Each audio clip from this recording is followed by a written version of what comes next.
Alright, so now we're going to have the depth darken the water, and also we're going to have it expand the texture scale. So we're going to go to the node editor.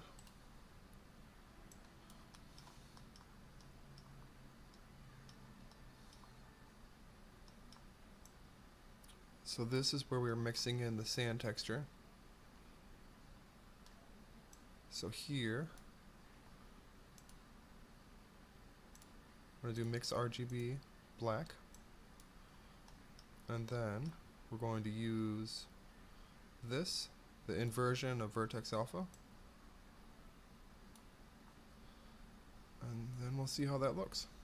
So we should get flat black at the deepest parts of the water right now.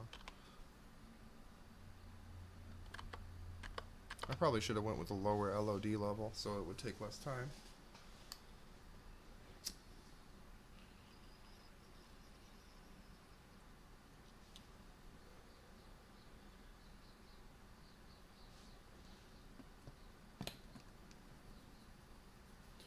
Each LOD level takes about 4 times longer than the last. So the lowest LOD level takes about 20 seconds or something like that. This takes about a minute, I think, maybe 2.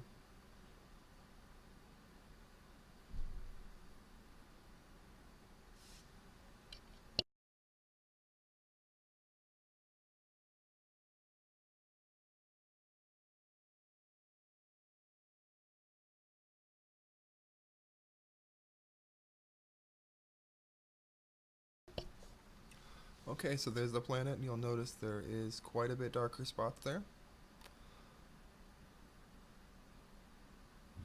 And the whole planet is shadeless now at the moment, I notice. So what we'll do, we're going to add another material node.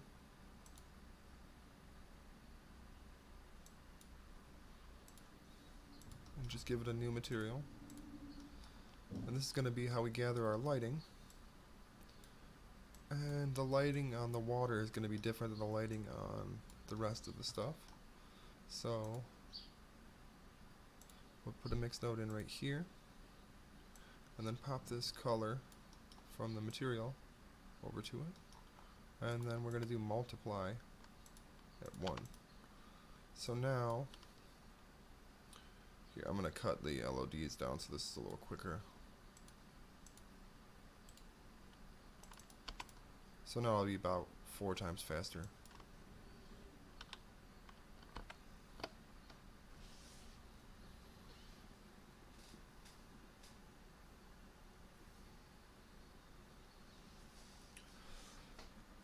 And ding, your planet's done.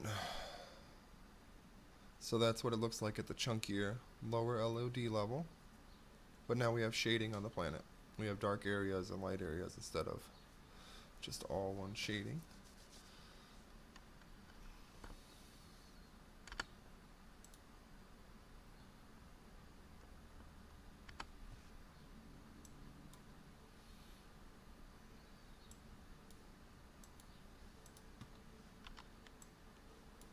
So we're going to zoom in here a little bit, try and get a better picture of what's going on. And I'm going to do the trick where I get rid of most of the planet, so this happens faster.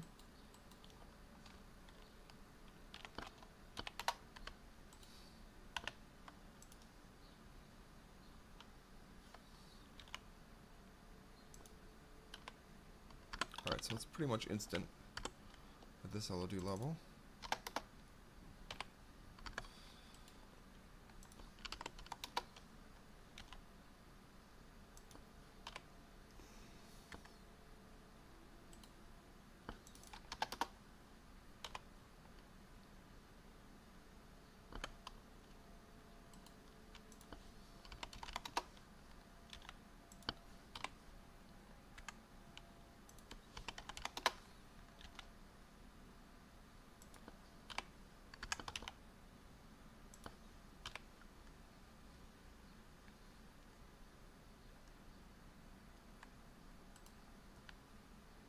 So we're going to have to change the equation here that we're using to mix the black in.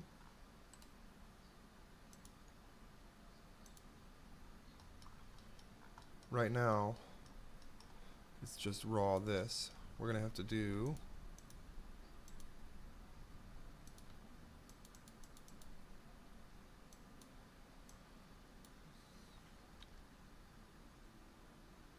there we go. So now it'll mix in the black about half as much.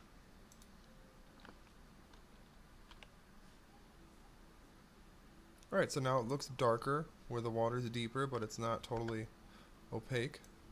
I'm going to go ahead and up it a little bit.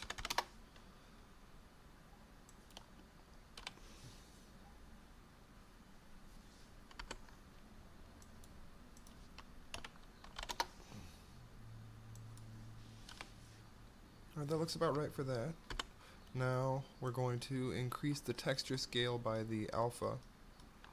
So what we do, take the sand, it's right here. We're going to add a vector math node, and then we're going to take the alpha and multiply it by it, and we're going to add 1. So it multiplies by at least 1. And then we're going to multiply this by 0.5. And then see what that does. So this should make it so the further the depth of the water is, the larger, the smaller the texture scale is of the sand.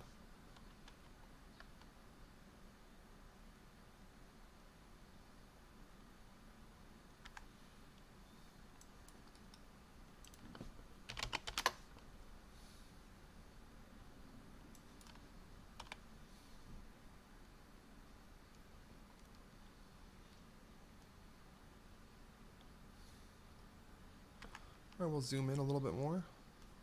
I'm just going to go ahead and subdivide this so we get a little better idea of what it'll look like with a little more density.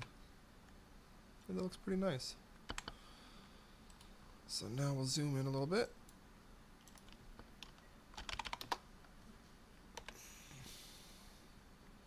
Yeah, that looks pretty planety.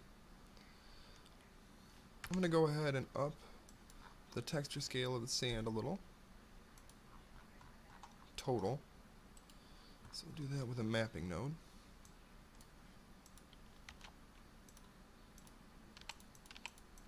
Now it'll be about twice as dense.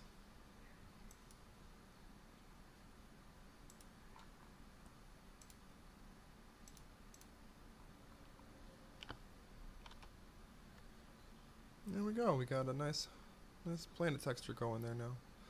And then for my game, I have the alpha blend actually mix in a texture that's below, which is just blackness, and that way it gives the water more depth, but also when the player is submerged in it, you can see his little feet. So there we go, an almost finished splat mapped terrain texture. And then another thing that we could go ahead and add is waves and things like that. But we'll get into that can of worms another day.